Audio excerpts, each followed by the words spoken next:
Russian territory this week, taking advantage of newly granted permission from the outgoing administration of US President Joe Biden on the war's 1,000th day. Donald Trump picked former acting US Attorney General Matt Whitaker as the US ambassador to NATO, a key role given the president-elect's vow to reassess the transatlantic alliance. Whitaker lacks foreign policy experience, making him an unknown in US security circles, as per many political watchers. The mayor of a small town in Italy's Sardinia has said thousands of Americans keen to escape Donald Trump have expressed an interest in moving there after he offered homes to them for as little as €1. Indian-Canadian singer Shubh has made history by becoming the first Indian musician to be the global ambassador for climate advocacy.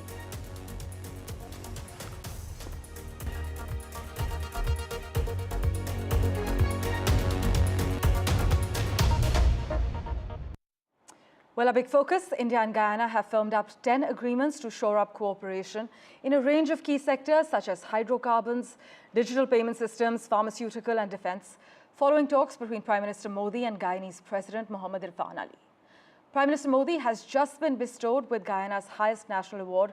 It's an Order of Excellence. In fact, Jared Bryan joins us from Georgetown with the latest.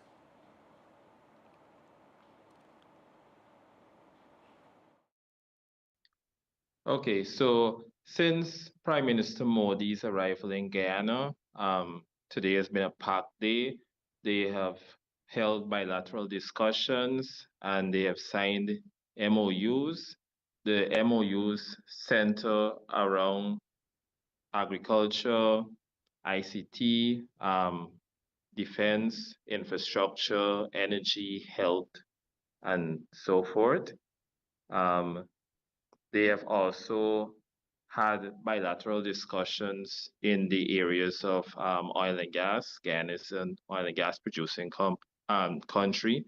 And in the past, India has also bought oil from Guyana. So they've had those kind of discussions. They've had discussions on culture, on agriculture. And as a matter of fact, during the course of the CARICOM India Summit today, the Prime Minister did mention possible collaboration between India and Guyana in areas of culture, film festivals, and so forth. Cricket. Both Guyana and India share that love for cricket, so discussions were held on that as well. Trade in oil, those discussions were held, and both leaders, that is Prime Minister Modi and President Ali, they both recognize the importance of strengthening trade between India and Guyana in the areas of oil and gas, sharing best practices, technology transfer, and possible investments in the gas to energy project. There was even talk about deep water port collaboration when it comes to establishing a deep water port and so on, collaboration in the mining sector, and renewable energy, of course. Well, switching tracks, in a matter of days, US President Joe Biden's administration and Russia have made separate but significant moves aimed at influencing the outcome of the war in Ukraine, 2 months ahead of Donald Trump's return to the White House. There is a sense of Moscow maximizing its gains and of Biden abandoning long-held red lines before Trump seeks to deliver on his claim to end the war in 24 hours. But several media reports say Ukraine, for the first time, has fired British Storm Shadow cruise missiles into Russia. Meanwhile, the US shut its embassy in Kyiv out of an abundance of caution due to what it calls the threat of a significant air attack. But Ukraine's military spy agency later said the threat is fake, accusing Russia of trying to sow panic by spreading online rumors about a looming attack. Here are the details.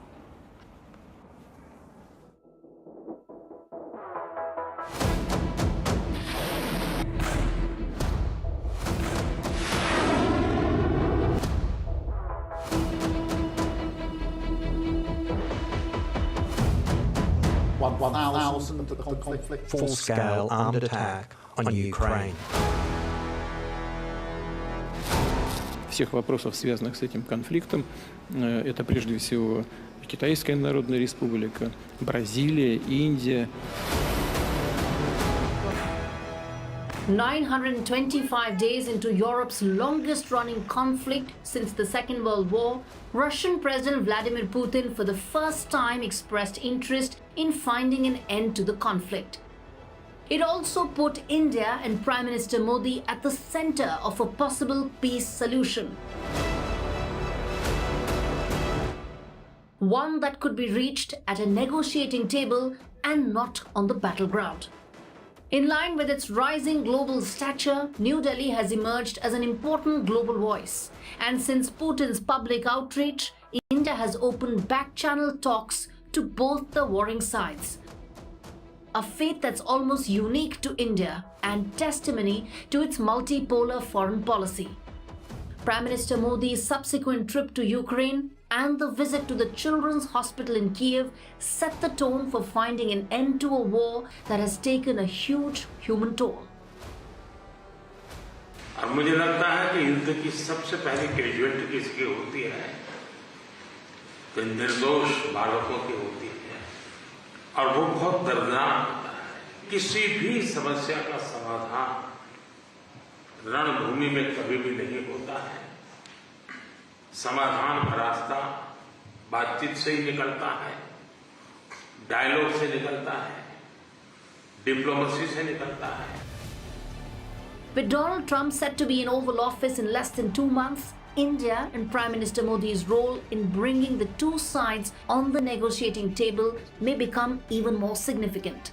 More so since ending the war is part of Donald Trump's Day One agenda. And what may come in handy in finding early and mutually agreeable solutions to the war is the personal rapport between Prime Minister Modi and President-elect Donald Trump. Bureau Report, NDTV. And after completing 1,000 days of the Russia-Ukraine war, in fact, on that occasion, Vishal spoke with Alexander Dugin on how Trump's America will be different to Biden's and how Trump's return will impact the Ukraine war. Listen in. It's been more than 1,000 days of the war.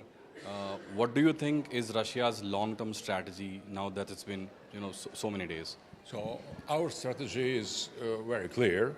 We are fighting for liberation of Ukraine from the pro-NATO, pro-Western, occupational, Nazi, illegitimate government. So that is for us a kind of third patriotic war. First patriotic war was against Napoleon. The second patriotic war was against Hitler.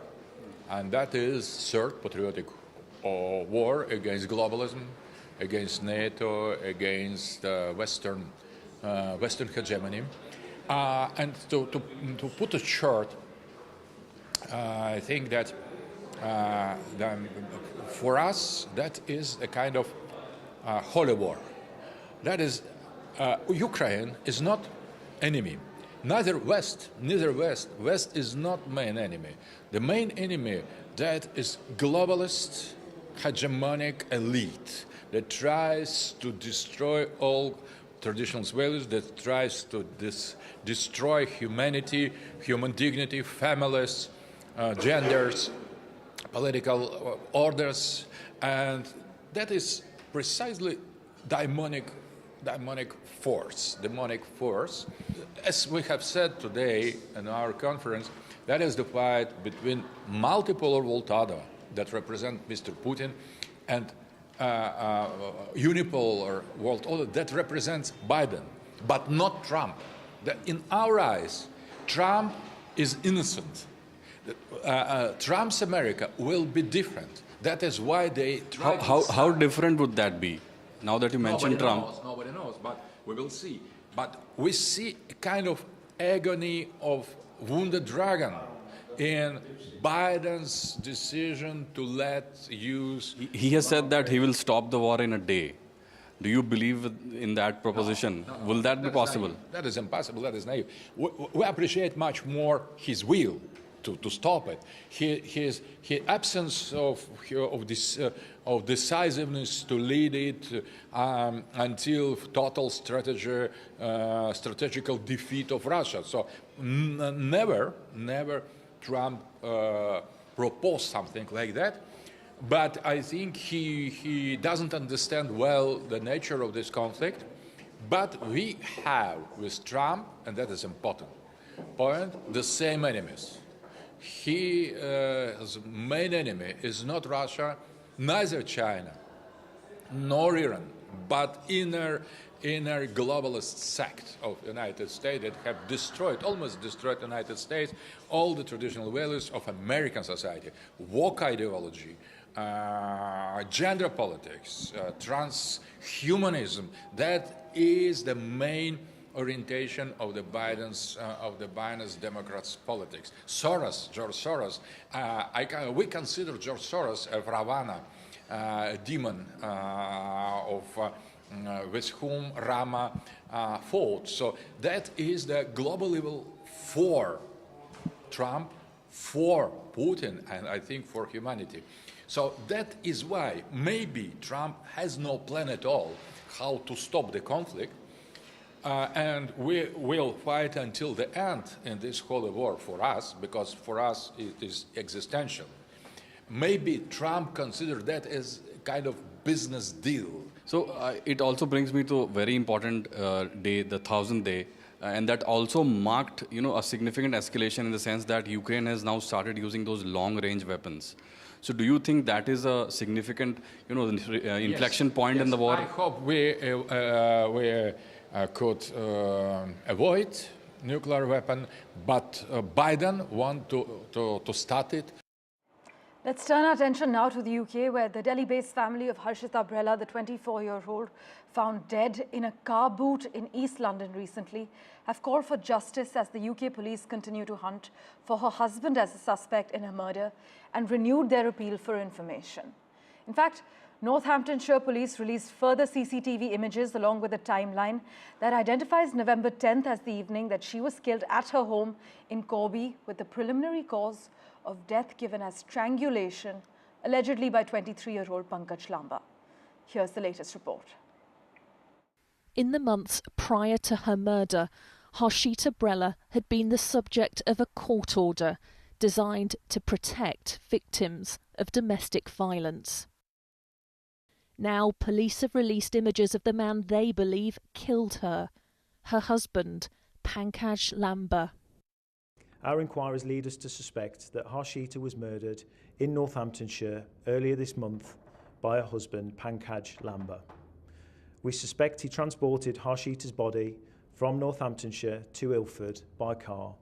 We now believe he has fled the country. Police won't say where they think Lamba has gone, but they are gathering evidence from crime scenes 100 miles apart to try to work out where and when she was killed. On Wednesday, police were called to her home in Corby in Northamptonshire after concerns were raised about her welfare.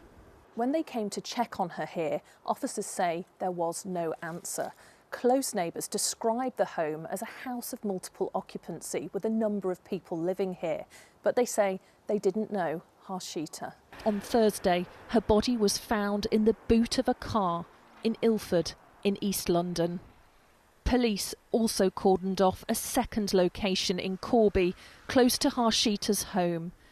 A neighbour who didn't want to be identified said she'd seen her there.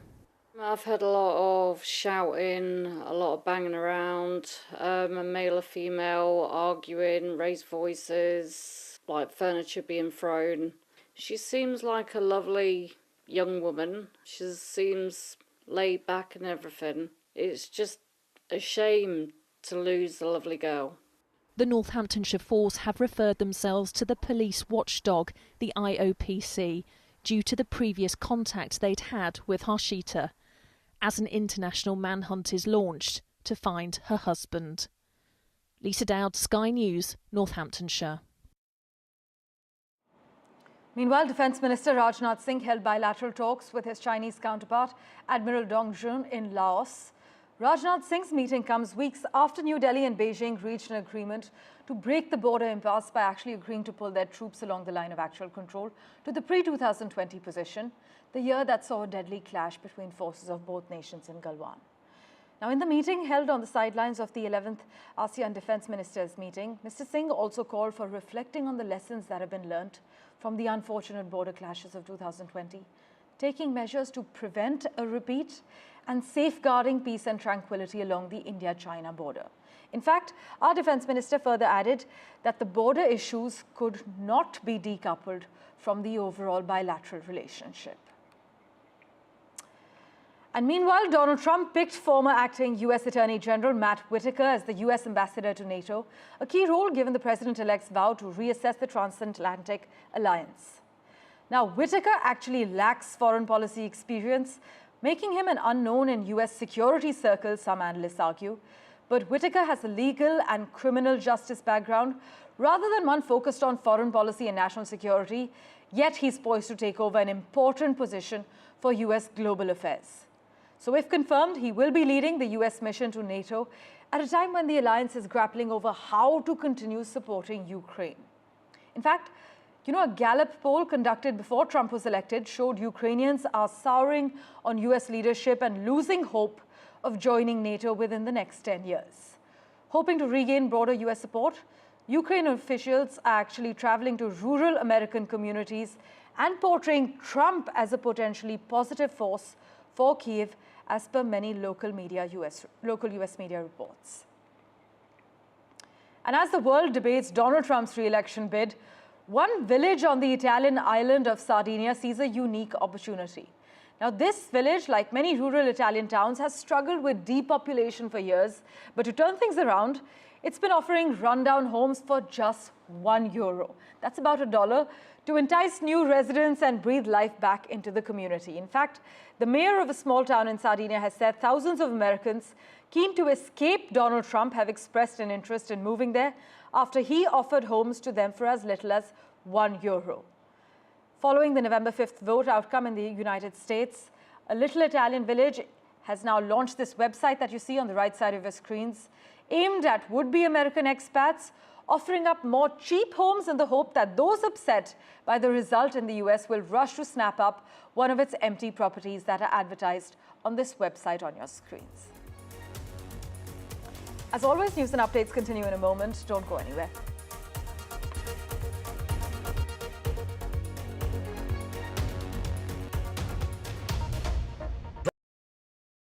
In today's interconnected world, India's voice is more crucial than ever. When India speaks, the world listens. At NDTV World, we are that voice, bringing you intelligent and insightful news from India and beyond. From geopolitics and diplomacy to economic shifts, migrations, tech disruptions, and the stories of our diaspora.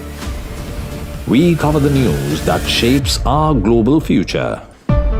NDTV World, your new home for global news, is here.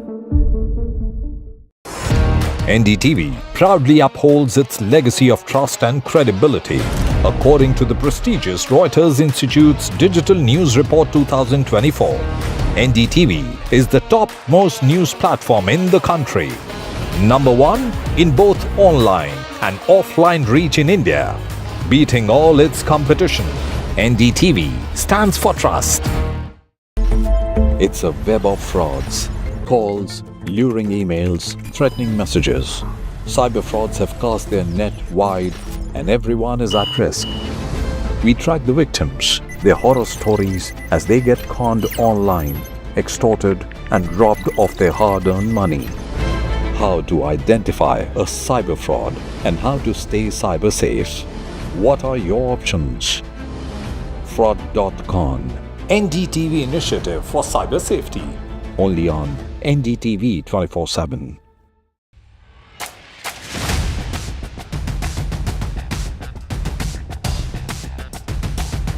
The last elections of 2024. It's the battle for India's economic heart. An election that will decide Maharashtra's future. Can the big brother BJP manage the competing ambitions of Mahayuti? Can the Red Book rally the voters once again for Congress and its allies? So as Maharashtra's future trajectory takes shape, we report from the ground. Two visions, two ideology, one verdict. An election where no caste chemistry can yield a perfect formula. It's a state that is splintered with power battles. The big question, will Maharashtra poll outcome unify parties or divide them further? And who will emerge as Maharashtra's undisputed leader?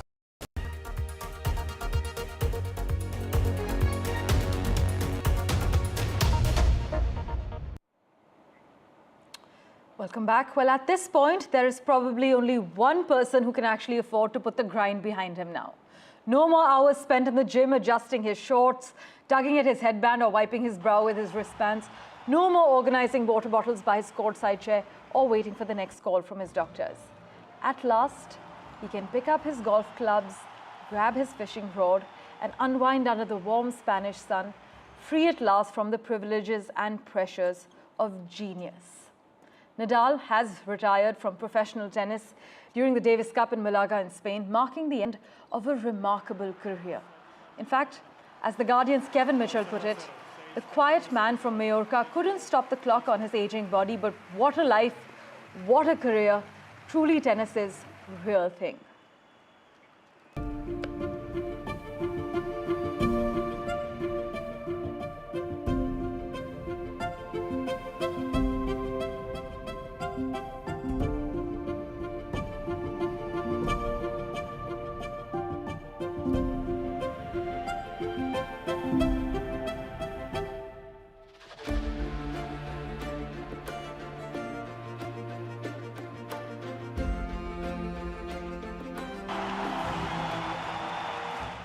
And just like that, Rafael Nadal finished his last game of professional tennis.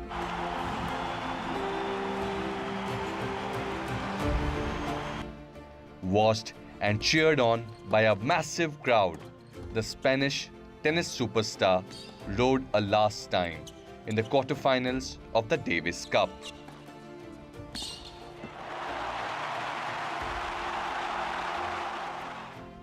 Unfortunately, the game didn't end in victory, but it was a grand exit for one of the greatest tennis icons.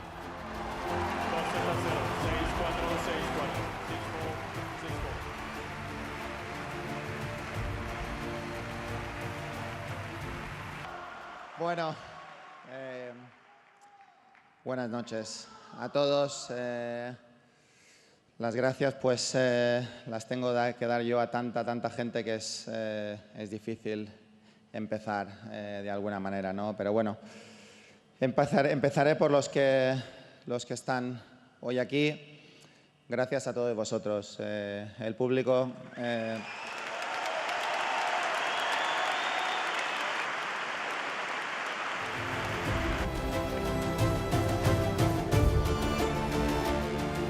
The last calendar year has been very tough for the Spaniard, having sustained injuries and failing to make a mark in the Olympics.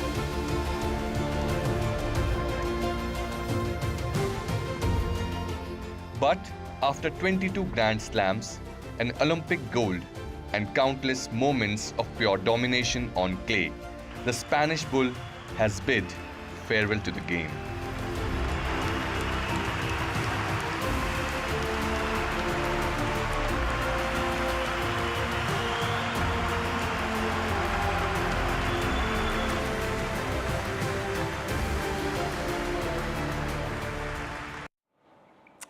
In news from the US now, California, toppling trees, disrupting highways and transit and leaving tens of thousands without power. In just a few hours, some areas actually saw days worth of rain. The intense downpour, which swept through the Pacific Northwest overnight and claimed at least 2 lives, is expected to last through the weekend. And this marks the season's first major atmospheric river, which is a storm system that can unleash massive amounts of water in a concentrated band stretching from the Pacific Ocean. And finally, in a historic move, Punjabi music artist Shubh has been appointed as the first ever global ambassador for the UNFCCC Digital Climate Library. Indian-Canadian singer Shubh has made history by becoming the first musician from India to be the global ambassador for climate advocacy, and he joins a distinguished list of global celebrities including David Beckham, Coldplay, BTS, Billie Eilish, Prince Harry and Meghan Markle, who collaborate with the UNFCCC on climate change initiatives. Thank you so much for investing your time and watching this edition of The World 24/7. As always, we'll keep tracking the latest for you. Do stay tuned.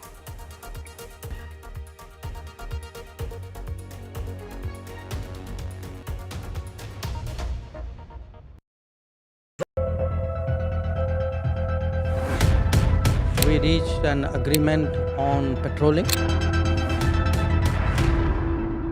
We have gone back to where the situation was in 2020, and we can say with that the disengagement process with China, you can say, has been completed. The understanding, to my knowledge, is that we will be able to do the petroling which we were doing in 2020.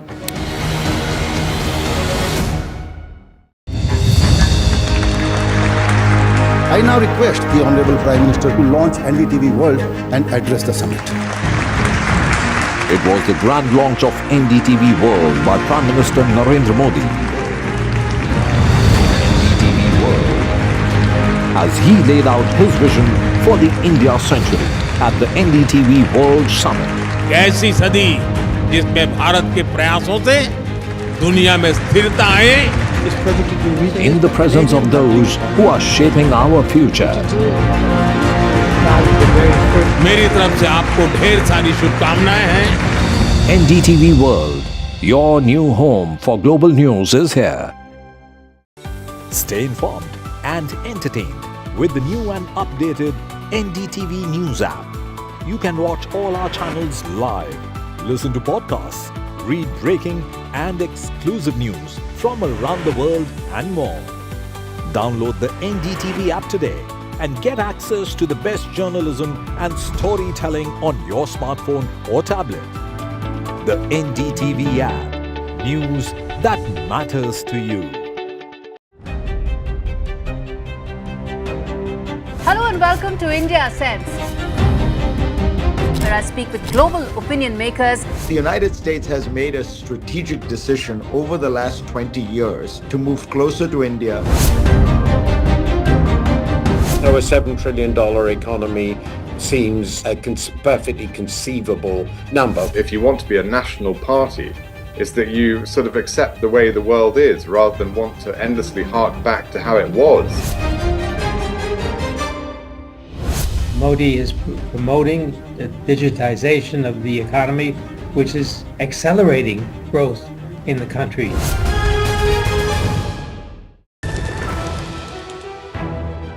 हम ये